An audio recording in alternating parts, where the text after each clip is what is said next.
Jangan pernah anggap remeh bangunan tua yang kosong, karena kekosongan itu seringkali sudah ada yang mengisi, menunggu dengan sabar kedatangan tamu yang tak diundang.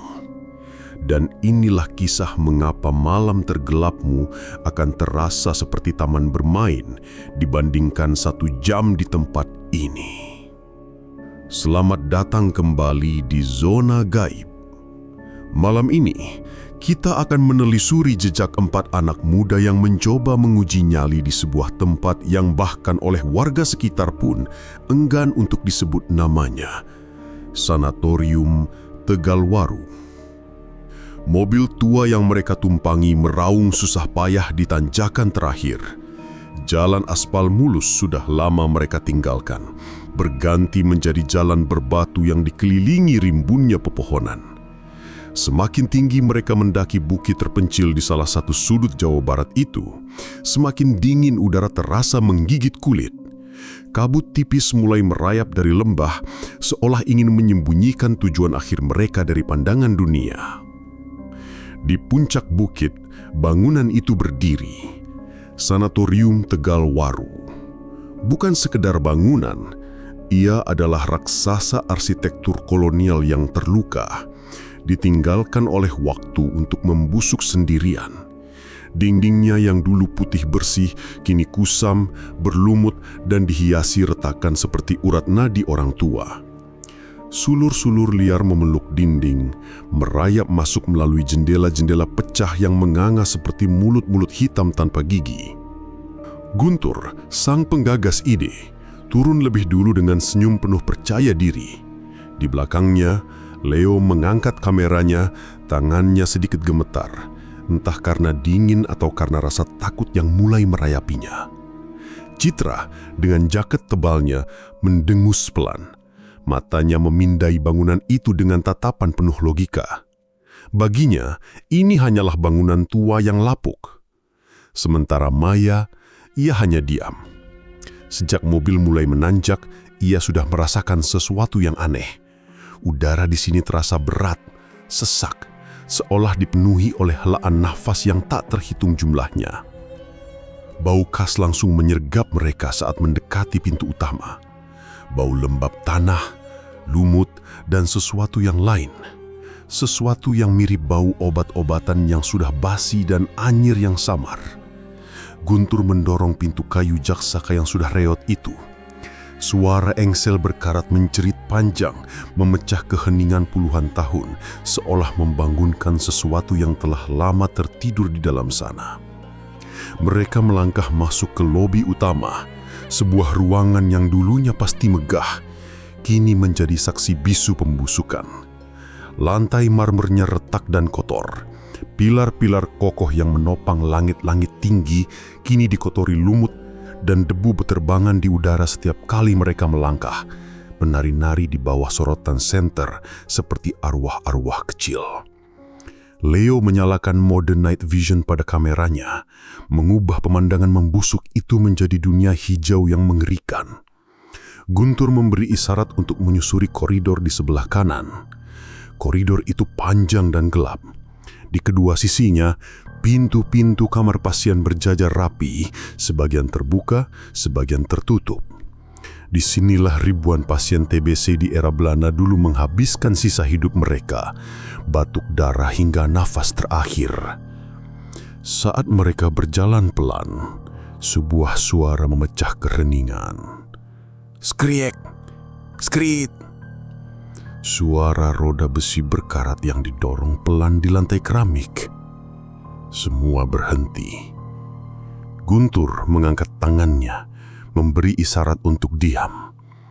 Leo mengarahkan mikrofon kameranya ke ujung koridor yang gelap.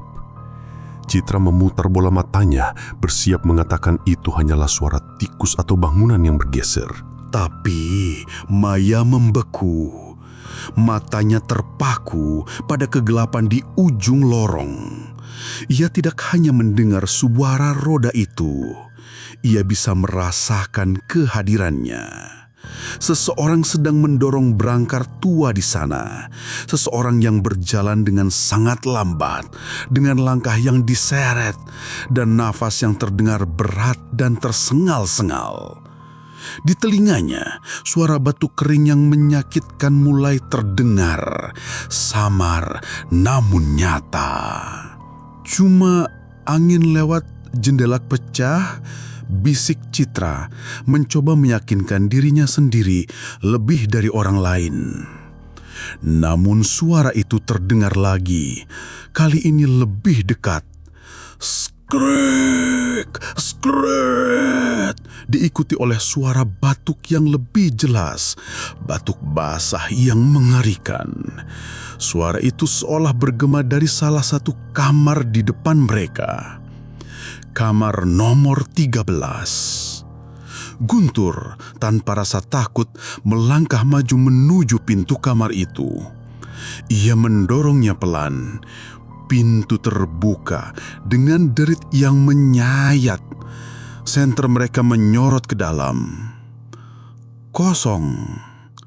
Hanya ada sebuah ranjang besi berkarat tanpa katrus di tengah ruangan. Jendela di ujung ruangan pecah, membiarkan angin malam masuk. "Tuh kan, angin," kata Citra dengan nada kemenangan. Namun saat Leo mengarahkan kameranya ke ranjang itu, gambar di layar kecilnya berkedip sejenak. Selama sepersekian detik, mereka semua melihatnya. Di atas ranjang besi itu, sesosok tubuh kurus kering terbaring ditutupi selimut kusam. Sosok itu perlahan menoleh ke arah mereka. Mulutnya mengangat tanpa suara sebelum gambar kembali normal dan ranjang itu kembali kosong. Hening. Tak ada yang bicara. Bahkan Citra pun terdiam, wajahnya pucat pasi. Mereka belum sadar undangan tak bersuara itu akan membawa mereka ke lorong-lorong di mana keputusasaan dan kematian masih bergema abadi, menunggu untuk menarik mereka lebih dalam. Keheningan yang pecah oleh penampakan sesaat di kamera Leo terasa lebih berat daripada keheningan sebelumnya. Udara di koridor seolah mengental, dipenuhi ketegangan yang bisa dirasakan oleh kulit. Leo menurunkan kameranya, tangannya gemetar hebat. Ia menelan ludah, tenggorokannya terasa kering seperti amplas. Kalian lihat itu, bisiknya, suaranya bergetar. Citra yang biasanya paling cepat menyangkal hanya bisa mengangguk pelan. Wajahnya yang pucat adalah bukti bahwa apa yang baru saja ia lihat telah meruntuhkan dinding logikanya. Guntur menghela napas panjang, mencoba mengendalikan situasi. Alih-alih takut, adrenalin justru memompa semangatnya. "Ini yang kita carikan," katanya, suaranya dibuat setenang mungkin. "Tetap fokus. Leo, terus rekam semuanya." Maya tidak mengatakan apa-apa. Sejak tadi, pandangannya tidak lepas dari ranjang kosong di kamar 13 itu. Baginya, sosok itu tidak menghilang. Ia masih ada di sana, berbaring, menatap mereka dengan tatapan kosong penuh penderitaan. Ia bahkan bisa mencium bau anyir darah yang samar-samar tercium dari dalam kamar itu. Mereka memutuskan untuk melanjutkan penelusuran, meninggalkan kamar 13 dengan perasaan campur aduk. Langkah mereka kini lebih berhati-hati. Setiap derit lantai atau desau angin membuat mereka tersentak. Mereka tiba di sebuah persimpangan koridor. Satu lorong lurus menuju apa yang sepertinya ruang perawatan utama. Sementara lorong lain berbelok menuju area yang lebih gelap, mungkin sayap isolasi atau kamar mayat. "Kita ke ruang perawatan dulu," usul Guntur menunjuk ke lorong yang lebih terang. Namun, saat mereka akan melangkah, sebuah suara menghentikan mereka. Bukan suara batuk atau roda berangkar. Kali ini, suara itu lebih halus, lebih menyedihkan. Suara tangisan seorang wanita datang dari arah lorong yang gelap. Suara tangisan itu lirih, terputus-putus, seolah seseorang sedang mencoba menahan kesedihannya. Suara itu memiliki daya pikat yang aneh, menarik rasa penasaran sekaligus menanamkan rasa takut yang dalam. Citra menggelengkan kepalanya. "Jangan, itu jebakan!" bisiknya. Logikanya kini telah berubah menjadi insting bertahan hidup. Tapi Maya menunjuk ke lorong gelap itu. "Dia butuh bantuan," katanya pelan, matanya berkaca-kaca. Dia kehilangan bayinya. Guntur dan Leo saling pandang. Bingung, bagaimana Maya bisa tahu? "Maya, apa maksudmu?" tanya Guntur. "Aku bisa merasakannya," jawab Maya. Suaranya nyaris tak terdengar. "Dia seorang perawat. Dia tidak sengaja menjatuhkan bayi seorang pasien. Bayi itu meninggal. Sejak saat itu, dia terus menangis di lorong ini mencari bayinya." Cerita Maya yang mendadak membuat bulu kuduk Oreka meremang. Suara tangisan itu terdengar lagi. Kali ini lebih jelas, seolah memanggil mereka untuk datang. Guntur didorong oleh rasa penasaran dan keinginan untuk mendapatkan konten terbaik, memutuskan untuk mengikuti suara itu. "Kitanya lihat sebentar, kalau aneh kita langsung balik," katanya, mencoba meyakinkan yang lain. Dengan enggan, yang lain mengikutinya masuk ke lorong yang lebih gelap dan sempit. Udara di sini jauh lebih dingin, dan bau anyir yang tadi samar kini menjadi lebih kuat, bercampur dengan aroma melati yang aneh. Dindingnya lebih kotor, catnya mengelupas memperlihatkan bata merah yang basah. Mereka berjalan pelan.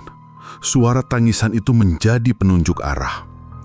Suara itu membawa mereka ke sebuah ruangan di ujung lorong. Pintunya sedikit terbuka.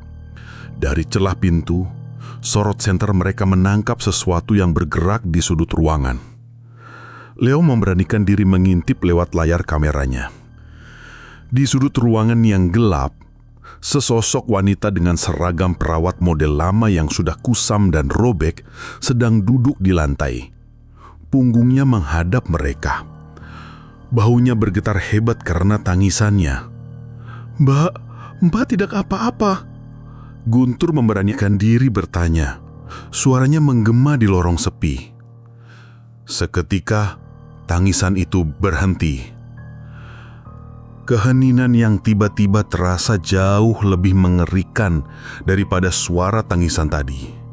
Sosok perawat itu berhenti bergerak. Perlahan, sangat perlahan, ia mulai menoleh ke arah mereka. Gerakannya patah-patah, seperti lehernya sudah lama tak digerakkan. Saat wajahnya mulai terlihat, mereka semua menahan nafas. Wajah itu pucat pasi, dengan mata yang cekung dan hitam legam. Tapi yang paling mengerikan adalah mulutnya. Mulutnya sobek lebar dari ujung ke ujung, seolah tersenyum abadi dalam penderitaan. Dari mulut yang sobek itu tidak ada suara yang keluar, hanya keheningan. Kemudian, dengan gerakan cepat yang tak wajar, sosok itu berdiri. Ia tidak berjalan, tapi seolah melayang beberapa senti di atas lantai, meluncur ke arah mereka dengan kecepatan mengerikan. "Lari!" teriak Guntur. Mereka berbalik dan lari tunggang langgang. Suara tawa melengking yang pecah dan menyakitkan telinga kini menggantikan suara tangisan, mengejar mereka dari belakang.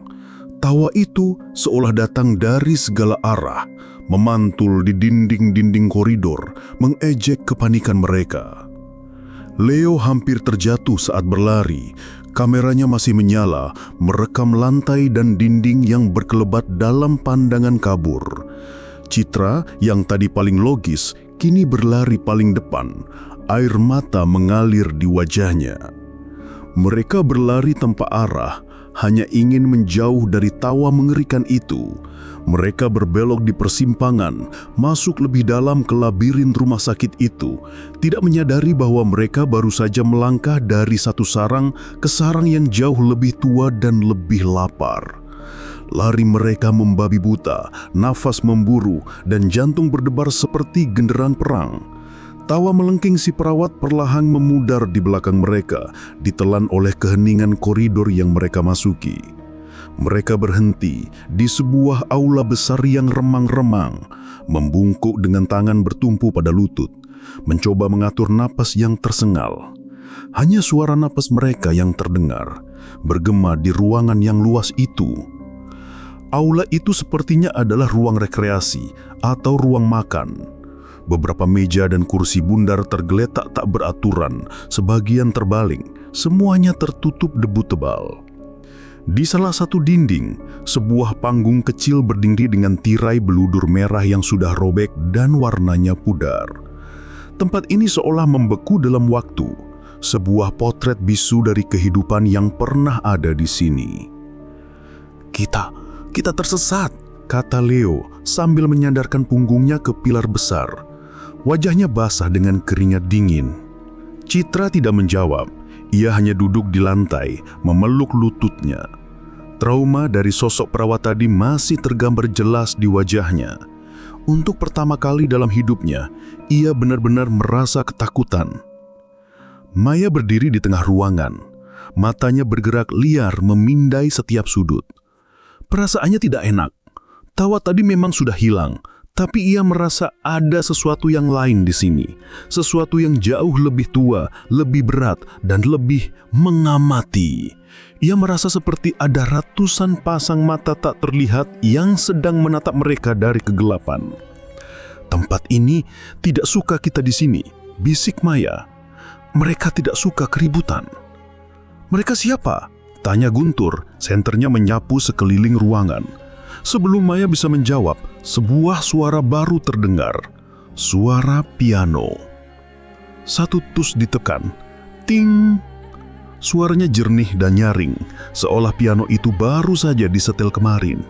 Semua mata langsung tertuju ke panggung kecil di sudut kaula. Di sana, di bawah sorotan senter mereka, berdiri sebuah piano tua dan megah tertutup kain putih kusam. Mereka yakin tidak ada siapa-siapa di sana. Ting, ting, tong.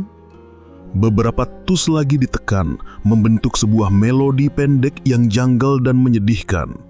Suara itu seolah mengundang mereka untuk mendekat.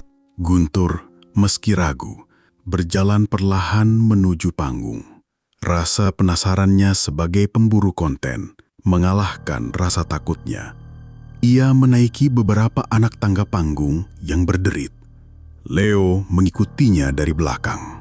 Kameranya diarahkan lurus ke piano itu. Dengan tangan yang sedikit gemetar, Guntur meraih ujung kain putih yang menutupi piano. Dalam satu gerakan cepat, ia menariknya. Debu tebal langsung berterbangan, membuat mereka terbatuk-batuk. Di bawah kain itu, piano tersebut tampak utuh, meski kayunya sudah mulai lapuk di beberapa bagian. Tuts-tutsnya yang berwarna gading tampak menguning karena usia. Tidak ada siapa-siapa yang duduk di bangku piano. Aneh, gumam Guntur. Tiba-tiba, semua tuts piano di bagian tengah ditekan bersamaan, menghasilkan suara dentuman yang keras dan sumbang. Blam! Mereka semua terlonjak kaget. Guntur mundur beberapa langkah, hampir terjatuh dari panggung. Saat itulah mereka menyadarinya. Di atas tutup piano yang terbuka, ada bekas-bekas tangan. Bukan bekas tangan biasa. Bekas tangan itu kecil-kecil, seperti bekas tangan anak-anak, tercetak jelas di atas lapisan debu tebal. Seolah-olah sekelompok anak kecil baru saja menekan tuts-tuts itu dengan penuh semangat. Anak-anak, bisik Maya dari bawah panggung. Mereka ingin bermain. Bersamaan dengan ucapan Maya, suara tawa kecil mulai terdengar. Bukan tawa mengerikan seperti tawa perawat tadi. Ini adalah suara tawa kecikikan anak-anak datang dari berbagai arah di sekitar panggung. Suara langkah kaki kecil yang berlarian di lantai kayu panggung mulai terdengar mengelilingi Guntur dan Leo. Leo mengarahkan kameranya ke sekeliling, tapi mode night vision tidak menangkap apa-apa. Namun mereka bisa merasakan kehadiran itu. Angin dingin berhembus melewati mereka, membawa aroma permen dan bedak bayi yang aneh. Salah satu kursi di aula itu tiba-tiba bergeser sendiri. Lalu kursi lainnya, seolah-olah para penonton tak kasat mata, sedang mencari posisi terbaik untuk melihat pertunjukan. Tirai panggung yang robek bergerak-gerak sendiri, seolah ada yang menarik-nariknya dengan iseng. Guntur dan Leo membeku di atas panggung, terperangkap di tengah-tengah permainan arwah anak-anak itu. Suara kecikikan menjadi semakin keras, semakin dekat. Lalu salah satu dari mereka mulai merasakan sesuatu. Sebuah tarikan kecil di ujung celananya. Guntur menyorot senternya ke bawah. Tidak ada apa-apa, tapi ia bisa merasakan tarikan itu lagi. Lebih kuat, seolah seorang anak kecil sedang merengek minta perhatian. "Pergi dari sini, sekarang," kata Citra dengan suara bergetar dari bawah panggung. Ia sudah berdiri, menarik lengan Maya. Namun, jalan keluar mereka dari aula itu kini terhalang. Di ambang pintu tempat mereka masuk tadi, berdiri sesosok bayangan hitam yang tinggi dan kurus, jauh lebih tinggi dari manusia normal. Sosok itu tidak memiliki bentuk yang jelas, hanya kegelapan pekat yang seolah menyerap lambang senter mereka. Dari dalam kegelapan itu, 2 titik merah menyala seperti bara api, menatap lurus ke arah mereka. Mereka terjebak. Di depan ada sosok penjaga yang mengerikan, dan di belakang, arwah anak-anak mulai menjadi lebih berani dalam permainan mereka. Tawa mereka yang tadinya terdengar iseng, kini mulai berubah menjadi sesuatu yang lebih jahat. Kehadiran sosok hitam raksasa di ambang pintu membuat darah mereka seolah berhenti mengalir. 2 titik merah yang menyala itu terasa seperti menembus jiwa, memaku kaki mereka ke lantai.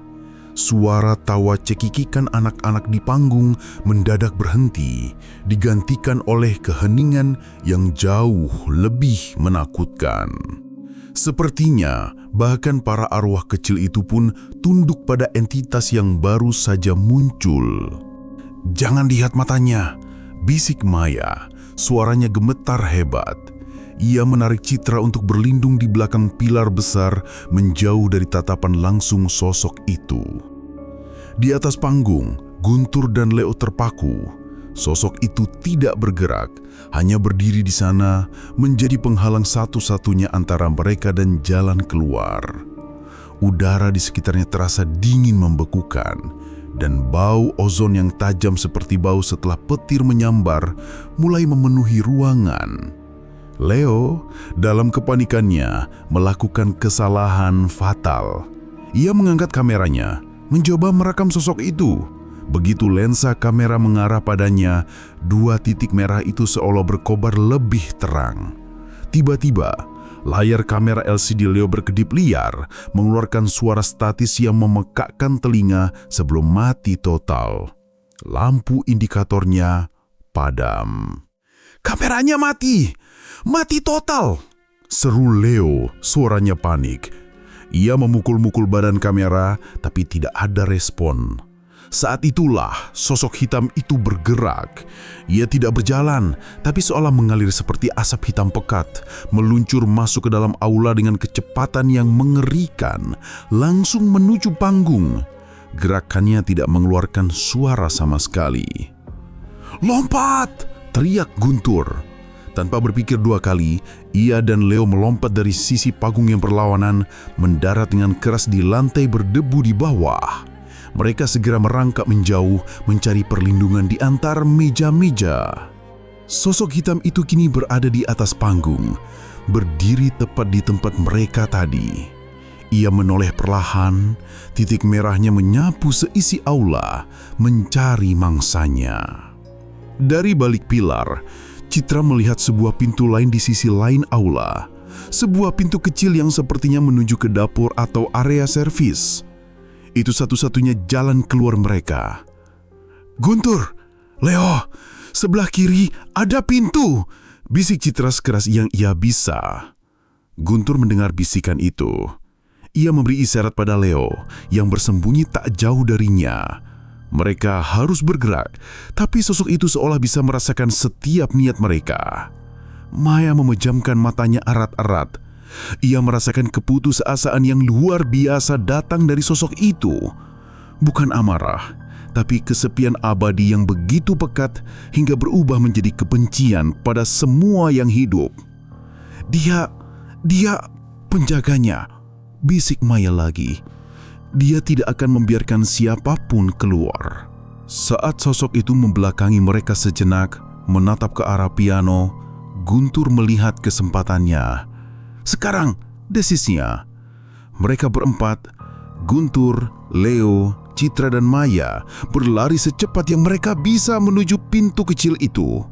Suara langkah kaki mereka yang panik menggema di aula, langsung menarik perhatian si penjaga. Sosok itu berbalik dengan gerakan yang tak wajar. Ia mengeluarkan suara, bukan teriakan, tapi suara desisan rendah yang panjang, seperti udara yang keluar dari lubang yang dalam. Suara itu membuat kepala mereka pening dan perut mual. Guntur berhasil mencapai pintu terlebih dahulu. Ia memutar knopnya. Terkunci. Sial, umpatnya. Ia mulai mendobrak pintu itu dengan bahunya. Sekali, dua kali, kayu tua itu berderik tapi tetap kokoh. Sosok hitam itu kini meluncur turun dari panggung, mendekati mereka dengan cepat. Jaraknya tinggal beberapa meter lagi. Kepanikan membuat Guntur menendang pintu itu sekuat tenaga. Brak! Pintu akhirnya jebol. "Masuk!" teriaknya. Citra dan Maya masuk lebih dulu, diikuti oleh Leo. Guntur masuk terakhir dan begitu ia melewati ambang pintu, ia mencoba menutupnya. Tapi sebuah tangan hitam, panjang dan kurus seperti ranting kering mencuat dari sosok itu dan menahan pintu. Jari-jarinya yang tidak proporsional mencengkram kusen pintu, meninggalkan bekas hangus di mana ia menyentuh kayu. Guntur bisa merasakan hawa dingin yang luar biasa dari tangan itu. Ia berteriak, mengerahkan seluruh sisa tenaganya untuk mendorong pintu. Dengan satu dorongan terakhir, ia berhasil membanting pintu hingga tertutup, menjepit ujung jari-jari sosok itu sejenak sebelum tangan itu ditarik kembali. Suara desisan marah terdengar dari balik pintu, diikuti oleh suara gedoran yang menggetarkan seluruh dinding. Mereka tidak menunggu lebih lama. Mereka berada di sebuah koridor sempit yang gelap gulita menuju ke bagian belakang rumah sakit. Bau disinfektan dan pembusukan semakin menyengat. Mereka berlari menyusuri koridor itu, menjauhi suara gedoran yang semakin brutal. Mereka tidak tahu bahwa mereka baru saja memasuki jantung dari sanatorium Tegalwaru. Area di mana eksperimen paling kejam dilakukan dan di mana para pasien yang dianggap tidak memiliki harapan lagi dihabiskan sisa hidupnya. Ruang bawah tanah. Terkadang pintu yang kau dobrak untuk melarikan diri justru membawamu ke ruangan yang lebih dalam dan lebih gelap. Mereka pikir mereka telah lolos dari penjaga, tapi mereka tidak sadar mereka baru saja masuk ke dalam kandangnya. Koridor sempit itu menurun, membawa mereka ke ruang bawah tanah. Udara di sini terasa lembab dan pengap. Dinding batanya basah dan berlumut. Suara gedoran dari haula perlahan menghilang, digantikan oleh suara tetesan air yang jatuh ke genangan di lantai, menciptakan irama yang menakutkan. Hanya ada satu jalan, terus maju ke dalam kegelapan. Senter mereka yang tinggal 2, milik Guntur dan Citra, menjadi satu-satunya sumber cahaya. Mereka menemukan diri mereka di sebuah ruangan besar yang dipenuhi ranjang-ranjang besi berkarat, sama seperti di kamar-kamar atas, tapi jumlahnya jauh lebih banyak dan lebih berdekatan. Ini bukan ruang perawatan, ini lebih mirip barak penampungan. Di salah satu dinding terdapat lemari-lemari logam besar dengan laci-laci panjang. Leo meski ketakutan mengenali bentuknya. Itu adalah laci penyimpanan mayat. Mereka berada di kamar mayat sekaligus ruang isolasi terakhir. "Kita harus keluar dari sini," bisik Citra. Suaranya nyaris hilang. Tiba-tiba, salah satu pintu laci mayat di ujung ruangan berderet buka dengan sendirinya. Kerit! Semua senter langsung mengarah ke sana. Laci itu perlahan-lahan meluncur keluar, memperlihatkan nampan logam yang kosong dan berkarat. Lalu laci di sebelahnya terbuka dan satu lagi, satu persatu, laci-laci mayat itu terbuka seolah ada parade arwah yang tak terlihat keluar dari tempat beristirahatannya. Suara derit logam yang menyiksa memenuhi ruangan. Maya jatuh terduduk, tangisnya pecah. "Terlalu banyak, sakitnya terlalu banyak di sini," isaknya. Ia bisa merasakan semua penderitaan, kesakitan, dan keputusasaan dari ratusan jiwa yang meninggal di ruangan ini. Batuk darah, napas yang terengah-engah, rintihan sekarat, semua itu berputar di kepalanya seperti badai. Guntur mencoba menenangkan Maya, tapi matanya tetap waspada. Ia tahu bahaya belum berakhir. Di tengah kekacauan suara derit laci, sebuah suara baru mulai terdengar. Suara langkah kaki yang diseret. Dari balik deretan ranjang di sudut tergelap ruangan, sesosok tubuh muncul. Sosok itu bungkuk, mengenakan piyama pasien yang compang-camping dan kotor. Kulitnya pucat seperti kertas dan rambutnya yang tipis menempel di kepalanya yang basah. Ia berjalan sangat pelan, menyeret infus yang tiangnya sudah bengkok dan berkarat. Saat ia melangkah ke dalam sorotan senter, mereka bisa melihat wajahnya. Matanya putih total tanpa pupil. Mulutnya sedikit terbuka mengeluarkan suara napas yang berbunyi seperti gelembung udara pecah. Itu adalah sosok pasien dari kamar 13 yang mereka lihat di kamera. Sosok itu berhenti, kepalanya miring dengan gerakan patah-patah. Ia mengangkat satu tangannya yang kurus kering menunjuk ke arah mereka. Lalu ia mulai batuk. Bukan batuk biasa, batuk itu kering dan keras, mengguncang seluruh tubuhnya. Setiap kali ia batuk, setetes cairan hitam pekat menetes dari mulutnya ke lantai. "Dia mau kita merasakan apa yang dia rasakan," bisik Maya dengan ngeri. Sosok itu mulai berjalan ke arah mereka, lebih cepat. Suara seretan tiang infusnya semakin memburu. Di belakangnya, dari kegelapan muncul sosok-sosok lain. Pasien-pasien dengan kondisi serupa. Mata mereka putih, napas mereka berbunyi mengerikan. Semua mereka mulai bergerak maju mengepung keempat anak muda itu. Tidak ada jalan lari. Mereka terpojok di antara laci-laci mayat yang terbuka. Citra menjerit histeris, Leo hanya bisa memejamkan mata pasrah. Guntur berdiri di depan teman-temannya mencoba menjadi perisai terakhir. Para arwah pasien semakin dekat. Tangan-tangan kurus mereka terulur, ingin menyentuh, ingin berbagi penderitaan abadi. Tepat saat tangan pertama hampir menyentuh Guntur, sebuah suara bel yang nyaring dan keras berbunyi dari atas. Tring! Suara bel penanda jam kuno yang seharusnya sudah berpuluh tahun mati. Seketika semua arwah pasien berhenti. Mereka menoleh serempak ke arah tangga, seolah mendengar panggilan. Lalu, dengan gerakan seremplak yang mengerikan.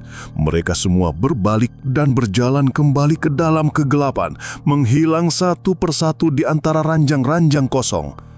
Ruangan itu kembali hening, hanya menyisakan laci-laci mayat yang masih terbuka menganga. Mereka tidak tahu apa arti suara bel itu, tapi mereka tidak mau menunggu untuk mencari tahu. Mereka melihat secerkas cahaya remang-remang dari sebuah ventilasi udara di dinding seberang. Tanpa pikir panjang, mereka memanjat tumpukan ranjang rusak, mendobrak teralis ventilasi yang sudah berkarat dan memaksa diri mereka keluar satu persatu. Mereka mendarat di rumputan basah di luar sanatorium. Tepat saat fajar mulai menyingsing, mereka tidak menoleh ke belakang. Mereka berlari menuruni bukit, meninggalkan mobil dan semua peralatan mereka. Tidak peduli apapun, yang penting adalah menjauh dari bangunan terkutuk itu. Mereka tidak pernah kembali. Kamera Leo yang tertinggal di haula mungkin masih di sana, menyimpan rekaman malam teror itu. Sebuah rekaman yang tidak akan pernah dilihat siapapun. Sanatorium Tegalwaru kembali sunyi, menyimpan rapat-rapat para penghuninya yang gelisah, menunggu dengan sabar kedatangan tamu berikutnya yang cukup bodoh untuk mengusik tidur abadi mereka. Mereka selamat, tapi sebagian dari jiwa mereka tertinggal di sana di antara rintihan pasien dan tawa mengerikan sang perawat. Jadi jika suatu saat kalian menemukan bangunan tua yang terbengkalai, ingatlah cerita ini. Pikirkan lagi sebelum melangkah masuk. Karena sekali kau menjadi tamu, kau mungkin tidak akan pernah diizinkan untuk pulang. Terima kasih sudah menonton Zona Goib. Sampai jumpa di penelusuran berikutnya. Tetaplah waspada karena mereka selalu ada di sekitar kita.